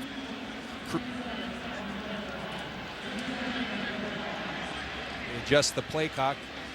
But Mike McCarthy said it's our job to get A.J. Hawk on the field more, and he keeps playing like that. He's going to earn that playing time. The Packers loaded up at linebacker. A first-round pick in Matthews, a first-round pick in A.J. Hawk, a first-round pick in Nick Barnett. And people want to know why they went to a 34. Yeah, exactly. That's right where I was going. You know, Mike McCarthy said he went into this offseason with every intention of going to the 3-4, found his guy in Dom Capers. But why did they go to the 3-4? For a lot of reasons. Schematically, special teams, great athletes, the 255-pound athlete that Mike McCarthy talked about, but you have a plethora of linebackers as well. That one intended for Massaquoi, and it's incomplete. Harris on the coverage. And time expires in the third quarter. See Al Harris, one of the great bump and run corners in this league, doing a great job of getting his hands on the young rookie. Another win for Al Harris. That's the end of the third quarter. Packers up 24-3. Fox NFL Sunday will continue after this. Side mirrors, and then there are the indicator light warning, radar sensor linking, blind spot penetrating side mirrors of the all-new Taurus from Ford. So what doesn't show up in your mirror can still show up on your mirror.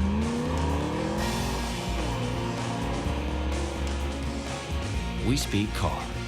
We speak innovation. Introducing the all-new Taurus from Ford. Drive one. Hi there, I'm Jack. And a while back, I got an idea right in there. You know what it was? Make my PC simpler. So what did I do? I passed it along to Microsoft. Next thing you know, Windows 7 and this new Snap feature. Now, if I'm working at 2 things at once, I just drag this over here, Snap. Simpler. Pretty much exactly what I told him. I mean, I'm not trying to take all the credit. He called his mother. Of course I called her. She needed to know this. I'm a PC and Windows 7 was my idea.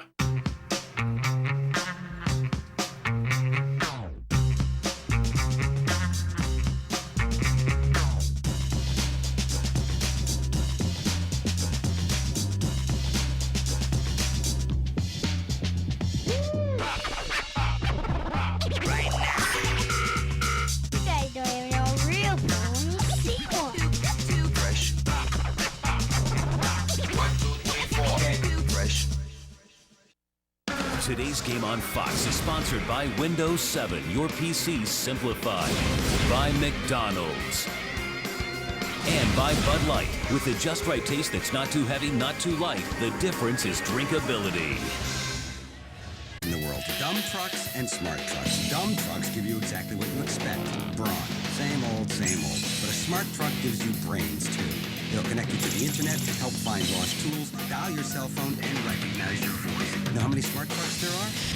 Just one. The Ford F-150. Your 2.5-ton office just got some new software. It's not just a pickup truck. It's a Ford F-150.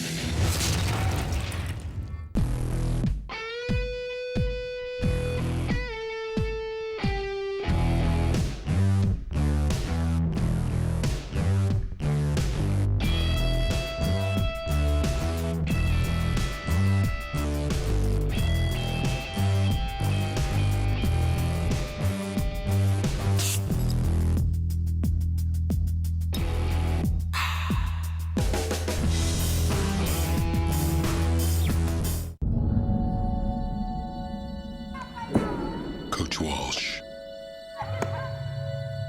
Coach Gibbs, Coach Dungy,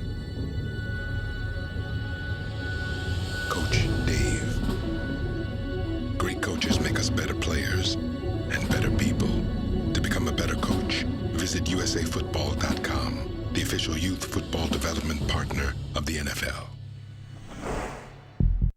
10 remain, but who will be going home? Rodgers going to Jones. And as I said, capping off a 99-yard drive, the longest, ties the longest drive this season.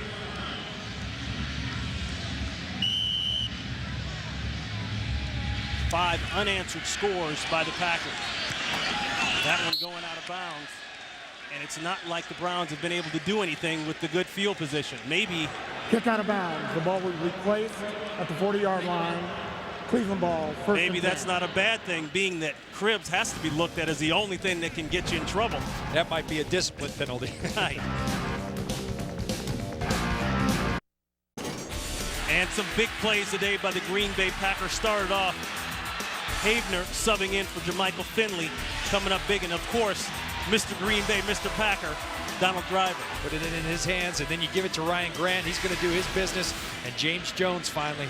Big day for this explosive offense for the Green Bay Packers. The Packers have not punted today. Backdoor throw, Papinga.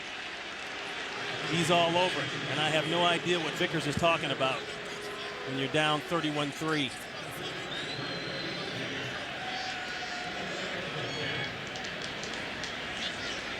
And a lot of work to be done for the Cleveland Browns. A team that's definitely in transition. New head coach in Mangini, new general manager. And a complete roster turnover. We talked about the amount of New York Jets that played under Mangini, now on this current roster.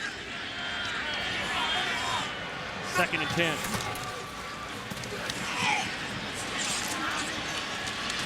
Lewis trying to get outside, gets outside, out of bounds. Barnett along with Bigby. Ron, you talk about Eric Mangini and these Cleveland Browns. It's a big reclamation project that they have going right now, and it's not looking good. I mean, 31-3, it's tough to see the progress. They feel like it's being made. You know, I've dealt with Eric Mangini. He recruited me on a couple of occasions to come to New England when I left Tampa in 2004, and last year he tried to get me to come up to the New York Jets. He gets a bad rep. He's actually got an incredibly charming and a personality you really like to be around. Unfortunately, sometimes I think he worries about things that maybe aren't as important, you know, such as there's a story about him finding one of their players $1,700 for not paying for a $3 bottle of water. Right. You know, and you know, I understand saying this, guys, this is how we're going to do things and this is how we're going to be successful. But I think that other side that, you know, he called, you know, he texted me when he was trying to get me to come to the Jets, and I have a 10-year-old son, and he said, does Jake want BP with the Yankees or the Mets? And, you know, your girls would love American Girl doll. And he was just very persistent and incredibly charming. As I said, you kind of want to be around the guy, and I think that side of him needs to come out more.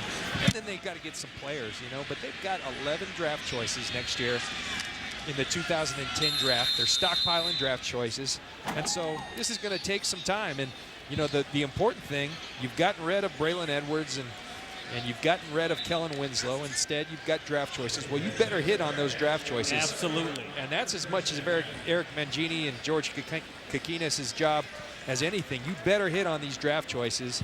I think ownership here will give him his time. I think he deserves it. But you better hit on these draft choices. Kokinis taking over for Phil Savage, who was fired December 1st as the Browns GM.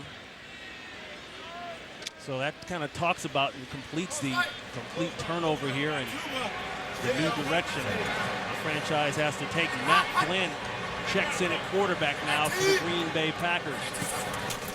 Enough done by Aaron Rodgers, 15 of 20 for 246. 3 touches and complete control of the offense. John, were you surprised, as Grant gets the carry there, that Mike McCarthy told us last night the identity of this team really comes from the defense? And another reason that we decided to go toward the 3-4. We needed more energy, more electricity, more attitude on the field that we can all draw from.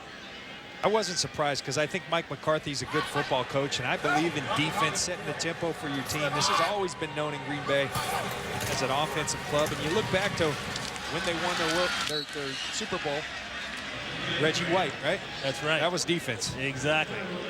Let's go to Los Angeles. An update. Here's Kurt Menefee. Team pinning the extra point in the fourth quarter. Ron and John? Oh, that's a good one there. The Steelers coming into today's game locked up at 4-2 with the Cincinnati Bengals. Ron puts John Lynch winding down here in the game. The Packers have jumped all over the Cleveland Browns. No letdown game here. As Donald Driver told us, why would we want to come in here with a letdown game when we've got a chance to knock off the division leader and, most importantly, go through that stressful week of practice? And that's what you do when you lose a game like this. Everybody's on edge going into a big game like the Viking game will be next week. Yeah, absolutely. And for this Viking game, again, the penalties today, I promise you Mike McCarthy will Let it go. That. You see Josh Cribbs, who's always dangerous, looking to return the punt. There's Cribbs. Runs into his own man and gets it across midfield to the Packer 45-yard line. Havener on the tackle. Cleveland Browns take control of the ball, and you know, Ron, we keep on talking about it, but again, you look on the field and there's no Josh Cribbs. And, you know, you talk to everybody as a big part of their game plan. You talk to Dom Capers, how are we going to stop the Wildcat? Where has that been? Batted down, nearly intercepted on the rebound. Ryan Pickett. There's a look at what you're talking about, John. And really, take away the returns. You know, offensively, I was calling for them 20 touches to Josh Cribbs. You've got 1 run out of the Wildcat and 1 pass. Now, some might say, well, he fumbled the 1 pass you threw to him. You didn't throw to him until the 3rd quarter. That is inexcusable in my mind, whether that's Eric Mangini, Brian Daboll. You've got to get the ball to your best players, and they failed to do that today. Second down and 10 run, that's Lewis. Hit Barnett. Barnett getting back into the mix. Missed the last half of last year with a torn knee ligament. Had reconstructive surgery. Finally cleared, not cleared until August 24th, but that's a long rehab, that's a long time. They wanted to make sure he was ready, but he steps back in, the perennial leading tackler for the Packers, and he's starting to get back into that form, and he's running around looking like the Barnett of old pre-injury. Absolutely. He's leading them again in tackles. I talked to Dom Capers. He said you're really starting to see the Nick Barnett that we know around here. The explosion's coming back, and he's been all over the field the last couple of weeks. Third down, ball is loose. Knocked out by Jenkins. Recovered by the Browns. That'll bring up fourth down. Jenkins coming into the game with 2 sacks and an interception last week against Detroit. Look at Cullen Jenkins, a versatile player. He can play inside and he can play outside. Right now he's going up against the Pro Bowl left tackle in Joe Thomas. And Cullen Jenkins, Dom Capers pointed him out too. He said, John, I had no idea how good of a football player this guy is. He's a leader on this team. You're beating Joe Thomas, you're doing something real good because he's one of the great players for these Cleveland Browns. Impressive rush by Cullen Jenkins. So no fair catch called. Williams goes backwards a couple. And that'll be where the Packers set it up. Don't forget, doubleheader action. The Bears and the Bengals. Most of you will see that game coming your way. For Packer fans, they're hoping that the Bengals can go ahead and knock them off and that the Pittsburgh Steelers can knock off the Minnesota Vikings. Make the road a little easier.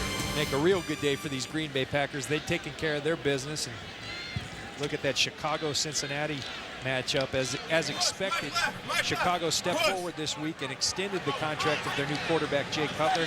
He's going to be a Bear for a long while. They're hoping for great things from him. First and 10, Matt Flint. He replaced Rodgers last series. Keep Grant in the game. Matt Flynn, seventh round pick back in 2008 out of LSU. First real action of the year right here. Some people, Ron, might say, why do you have Ryan Grant in? The score's 31-3 in the fourth quarter. Right. I think Mike McCarthy likes what's being established here today. There's a toughness that goes along with running the football on someone, and they're getting that done today.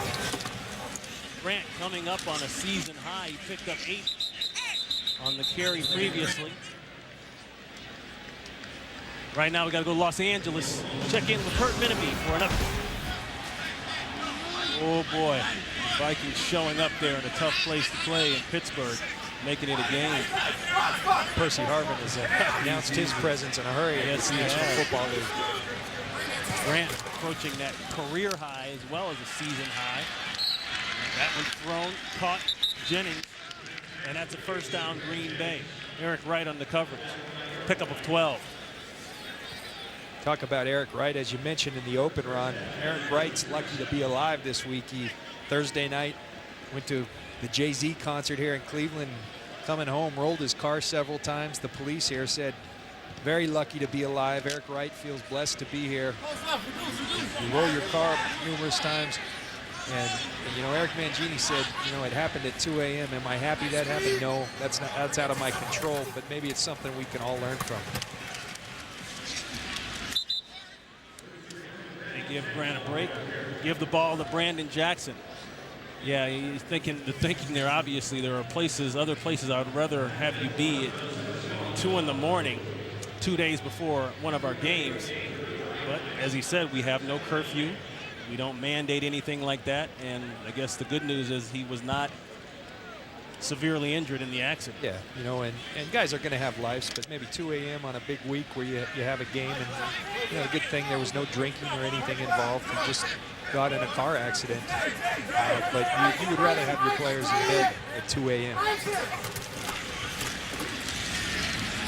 So Jackson taking the brunt of the carries now, trucks a man and gets the first down. He put the wood on Brandon McDonald. Jackson coming into this game with no rushing statistics, getting some carries here late. And I think that's a good move. I talked earlier how they still had Ryan Grant in, but at some point you do. Now maybe 31-3, it's okay to start looking forward to Minnesota as a head coach. As a team, you got to continue to play, but as a head coach and say, I've got to get Ryan Grant out of there. He tweaked his ankle a little bit. Let him get healthy and have everything in full cylinder ready to go next week versus Minnesota. Packers have had their bye. You know about the big one coming up against the Vikings. That's at home. Move to a late game. You'll see that one here on Fox. After that, they'll take on Tampa Bay in Tampa Bay. Then they've got Dallas and San Francisco at home. So coming into the break, or into the brunt of the season, where they've got to make the push for the division. 31-3, 2-minute warning. 2-minute warning. So it looks as though Ryan Grant will finish the day at 148, just shy of his career best of 156. But if the Green Bay Packers are going to be a force in this division, at some point, everyone knows this, you have to be able to run the football. Yeah, you know, and that's a big debate in the NFL right now. Do you still, everyone says you have to run the football to be successful. A lot of people will say that's not so. I know one thing, you do have to be able to run the football when you want to run the football. And the Packers took a large step towards that today with the performance of Ryan Grant. And more importantly, probably this offensive line. They've lacked continuity on that offensive line. Today they're playing without their starting center. But they got that running game going today. They imposed their will on this Cleveland Browns defense. And that really bodes well for them as they go against another pretty good running back in Adrian Peterson there in Minnesota next week.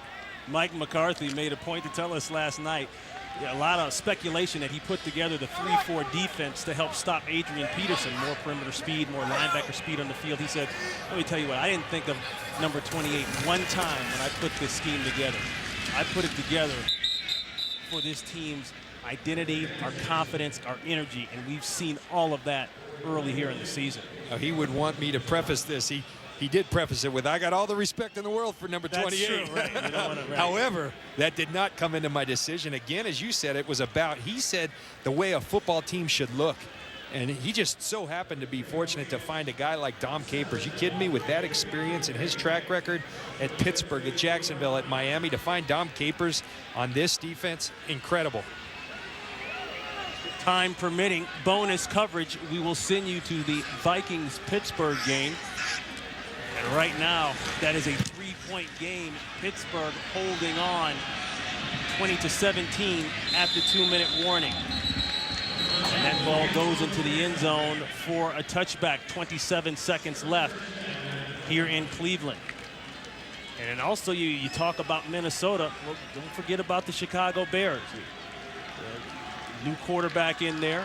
They bring in Cutler, and all of a sudden they feel like they've been revived. Yeah, you know, and they're still trying to find their identity. They have a new quarterback. They've always been a power football team. You saw them versus Atlanta last week. They did everything right between the 20s. They couldn't get the ball in the ends within the red zone.